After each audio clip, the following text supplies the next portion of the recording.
அஸ்ஸலாமு அலைக்கும் வரஹ்மத்துல்லாஹி வரகாத்துஹு. சவுதி ரியாத்லேருந்து சாதிக் பேசுகிறேன். என்னோட சந்தேகம் என்னன்னு கேட்டிங்கன்னா, இப்போ நம்ம வந்து லொஹரோ இல்லை சொரு மஹரிப் ஏதோ ஒரு வக்து தொழுகை ஜமாத்தோட தொழுது முடிச்சிட்டோம்.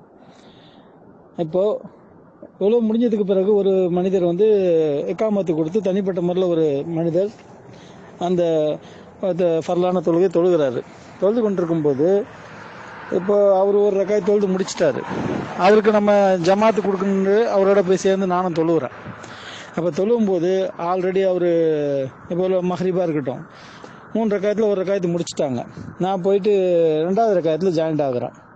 அப்போது அவர் 3 ரக்காயத்து தொழுது முடிக்கும்போது சலாம் கொடுக்கும்போது நான் எணிச்சு மறுபடியும் அந்த ஒரு ரக்காயத்து தொழுகணுமா, இல்லை அந்த 2 ரக்காயத்து தொழுதோட சலாம் கொடுத்துட்டு ஏஞ்சி வந்துடலாமா?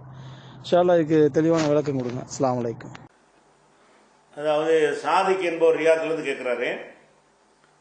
ஒருத்தர் வந்து லேட்டாக தொழுகிறாருன்னு வைங்க, ஜமாத்து முடிஞ்சிருச்சு, மார்க்கத்துடைய சட்டத்தை விளங்கிட்டார் தான் அந்த கேள்வி நமக்கு விளங்கும். அதாவது பள்ளிவாசலில் ஜமாத்து முடிஞ்சு போச்சு. முடிஞ்ச பிறகு ஒருத்தர் லேட்டாக வர்றார். இந்த லேட்டாக வர்றவருக்கு வந்து ரசூலுல்லாஹ் என்ன செய்கிறாங்கன்னு கேட்டால், இந்த லேட்டாக வந்திருக்கிறாரு இவர் மட்டும் தனியாக தொழுதாருன்னு சொன்னால் ஒன்றுக்கு ஒரு நன்மை தான் கிடைக்கும். இவர் ஜமாத்தில் சேர்ந்திருந்தாருன்னு சொன்னால் அது இந்த வாசனையில் அந்த கருத்து வாசத்தை பற்றி சொல்றான். இவர் ஜமாத்துல சேர்ந்திருந்தாருன்னு சொன்னா இவருக்கு 27 கிடைச்சிரும். இப்ப அவருக்கு கிடைக்கல. அதனால நீங்க யாராவது இவரோட சேர்ந்து தொழுவுறீங்களா? ஏற்கனவே தொழுதவங்க நீங்கவே அவர் சேர்ந்தீங்கன்னு சொன்னா நீங்க அவருக்கு தர்மம் செஞ்ச மாதிரி ஆயிரும். அவர் மட்டும் தொழுதா ஒரு நன்மை, நீங்களும் அவரோட சேர்ந்து ஜமாத் ஆகிட்டீங்கன்னு சொன்னா 27 நன்மை கிடைச்சு போயிடுது.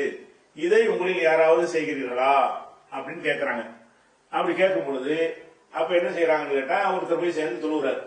அப்ப என்ன நம்ம விளங்குறோம்னு கேட்டா, நம்ம தொழுது முடிச்சுட்டா கூட இன்னொருவருக்கு ஜமாத்தன்மை கிடைப்பதற்காக வேண்டி அவரோட சேர்ந்து நம்ம இன்னொருக்கா தொழுவலாம்.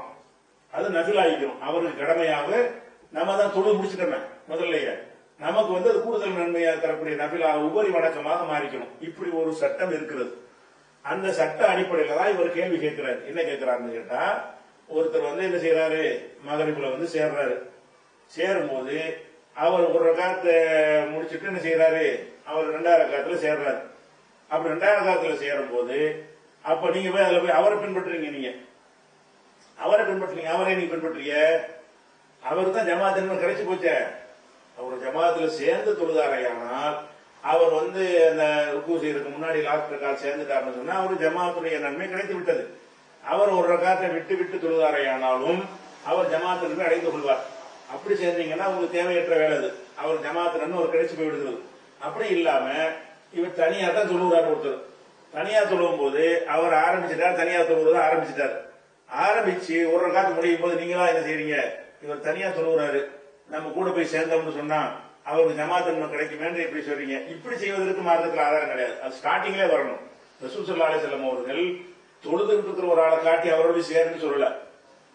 தவற விட்ட ஒரு ஆள் வர்றாரு, நீங்க சேர்ந்து தொழுவுங்கன்னா ஆரம்பம் போது கடைசி வரைக்கும் சேரணும். அப்படி செய்வதற்கு தான் அந்த ஹதீஸ்ல ஆதாரம் இருக்குது. அந்த நான் சொன்ன ஹதீஸ்ல வந்து லேட்டா வர்றாருல, இவருக்கு யார் தர்மம் செய்யறான்னு கேட்கறாங்கல்ல, அதோட சேர்ந்து தொழுதாருல, அதுல என்ன வருதுன்னு கேட்டா, தொழுகையை ஆரம்பிக்கும் பொழுது அவருக்கு தர்மம் செய்யறது ஒரு இணைந்து 2 பேரும் சேர்ந்து அப்படி தொழும் பொழுதுதான் அந்த நன்மை கிடைக்கும். அவர் ஒரு ரக்காத் தொழுது முடிச்சுட்டாரு, தனியா தொழுக ஆரம்பிச்சுட்டாரு, இடையில நுழைஞ்ச ஜமாத்தாக்குறது முடியாது. அப்படி உள்ளதுக்கு நமக்கு ஆதாரம் கிடைக்கல. நீங்க போய் சேர்றீங்க தேவையில்லாம. அவர் தான் தனியா தொழுகிறாருல, நீங்க மகரிப் தொழுகை ஆரம்பிக்கிறாரு. அவர் என்ன இருக்கிறாருன்னா மகரிப் தொழுகிறாரு, ஒரு ரகாத்து முடிஞ்ச பிறகு நான் போய் சேர்ந்து அவர் ஜமாத் நன்மைக்காக வேண்டி நான் அவருக்கு வந்து ஒத்துழைப்பு கொடுக்குறேன். அவர் 2 ரகாத்து சலாம் கொடுத்துறாரு, நான் அந்த ஒரு ரகாத்தையும் சேர்த்து விடணுமான்னு இருக்கிறாரு. உங்களுக்கு தேவையே இல்லையே, இது இப்படி மார்க்கத்துல இல்லையே. மார்க்கத்துல எதுக்கு இருக்கிற தொழுகிறான் எல்லாமே சேர முடியாது. அவர் என்ன சொல்றாரு உங்களுக்கு தெரியுமா, ஜமாத் தொழுகை எதுக்கு அவசியம், கடமைக்கு தானே அவசியம். அவர் சொன்னது கூட சொல்லிட்டு இருப்பாரு. உங்களுக்கு அது என்னன்னு தெரியாம போய் நீங்க அதுல சேர்றீங்க. அவர் அதை விரும்பலை. அவர் ஆரம்பத்தில் அந்த மாதிரி என்ன அவருக்கு இல்லையே. இந்த ஹதீஸ்ல என்ன வருதுன்னு கேட்டா, தொழுது முடிச்ச உடனே ஒருத்தர் லேட்டா வர்றாரு, அவர் நிப்பாட்டி நில்லுன்னு சொல்லி யாராவது சேர்ந்துக்கலாம்னு சொல்லி தொழுகை ஆரம்பிக்கும் போது ஜமாத் தொழுகையாக ஆரம்பித்து என்ன செய்யறாங்க ரசூல் ஸல்லல்லாஹு அலைஹி வஸல்லம் அதுக்கு சொல்லி நன்மை கிடைக்கும் சொல்லியிருக்கிறாங்க. அதுவும் நீங்க என்ன செய்றீங்கன்னு கேட்டா, அவன் தனியா தொழுவ ஆரம்பிச்சுட்டான், அவன் இஷா தொழுகையில 2 ரகாத் முடிச்சுட்டான் தனியாக. நீங்க இடையில 2 ரகாத்துல சேர்ந்துக்கிட்டு நான் இவருக்கு ஜமாத் நன்மையை கொடுக்க போறேன்னா இப்படி செய்வதற்கு இப்படி ஆதாரம் அமையுது. தூங்கும் போதே செய்வதற்கு ஆதாரமா இருக்குமே தவிர அவர் தொழுகைன்னா ஜமாத் தொழுகை தனி தொழுகை 2 தான் இருக்கிறது. இவர் தனித்தொழுகை ஆரம்பிச்சுட்டா தனித்தொழுகை நன்மை கிடைக்க போகுது. இப்ப இவர் பாதி ஜமாத்து இல்லாம அப்படி ஆகும் நீங்க செய்யற வேலையினால. அதனால இதுல போய் நம்ம சேர வேண்டிய அவசியமே கிடையாது. அதனால நீங்க இந்த இன்னொரு ரக்காத்தை எழுதி தொழணுமாங்கிற கொஸ்டின் வராது.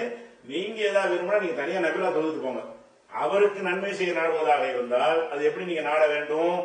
அவர் முதல்ல தொழு ஆரம்பிக்கிறாரு, நிப்பாட்டுப்பான், நான் உன்னோட தொழுகிறேன் அப்படின்னு சொல்லி சேர்ந்துக்கிட்டீங்கன்னு சொன்னா அப்ப 2 பேரும் 3 ரக்கா தொழ போறீங்க, குழப்பம் வராது. அவர் உங்களை எதிர்பார்க்காம ஜமாத்து நன்மையை நாடாம அவர் பாட்டு தனியா ஆரம்பிச்சு விட்டாருக்கும் போது அவர் பாதி ரக்கா தொழுதுனா நீங்க போய் நுழைஞ்சுக்கிட்டீங்கன்னு சொன்னா அது நுழைஞ்சு பின்பற்றி தொழுவது உங்களுக்கு கூடணும். நீங்க யாருக்கு பின்னாடி பின்பற்றி தொழுதுக்கலாம். அவர் நன்மையை சேர்க்கிறதுங்கிறீங்கல்ல, அதுல வராது. அது வழங்கிக்கணும்.